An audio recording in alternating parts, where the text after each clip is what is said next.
পাবনা থেকে। আমাদের হুজুর লাল বা হলুদ রঙের কাপড় পরে নামাজ পড়েন, তার পেছনে আমাদের নামাজ হবে কি না দয়া করে হুজুর বললে সংশোধন হতে পারবো। আপনাদের হুজুর লাল বা হলুদ পরে নামাজ পড়েন, তার কাছে দলিল চান। দলিল ছাড়া তো কিছু করা যাবে না। একজন ইমাম হতে গেলে তাকে অবশ্যই বুঝতে হবে কোনটা সঠিক আর কোনটা ব্যাঠিক। তিনি লাল এবং হলুদ পরবেন কেন? এটা কেন জিদ? হুজুর বলেছেন লাল এবং হলুদ কাপড় পুরুষের জন্য নিষিদ্ধ, সে কেন পরবে? যদি পরে থাকে তা জায়েজ দেখাতে হবে। লাল এবং হলুদ পুরুষের জন্য নিষেধ। মহিলারা সকল পোশাক পরতে পারবে, সকল কালার, কিন্তু পুরুষ লাল এবং হলুদ ছাড়া সকল পোশাক পরতে পারবে, তবে সাদা পুরুষের জন্য খাস সুন্নতের অন্তর্ভুক্ত।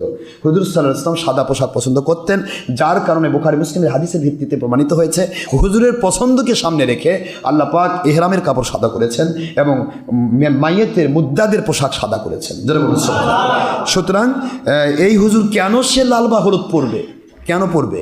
একটা হুজুর যত বড়ই হুজুর হোক, সে যদি দাড়ি চাষে ফেলে তার পিছনে কেউ নামাজ পড়ে না। কি কথা করছে না?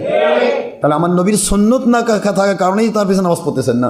আমার নবীজি কেউ অভয়েড করলো, সে হারাম কাজ করতেছে, কেমনে তার পিছনে নামাজ পড়বেন? এই জন্য তাকে ভালো করে সংশোধন করে দেন, ভালো হবে। আমার ওই ভাইকে বুঝিয়ে দিবেন, কারো দুশ্মনী নয়, নবী এবং আল্লাহর পক্ষে বলতে গিয়ে কারো বিরুদ্ধে সত্য কথা বলে দেওয়া, সংশোধন করার জন্য, অজানা জিনিস জানিয়ে দেওয়ার জন্য, অবোঝা জিনিস বুঝে দেওয়ার জন্য, এবং যারা জানে বোঝে কিন্তু মানে না তাদের পরিচয় জাতির কাছে তুলে ধরার জন্য।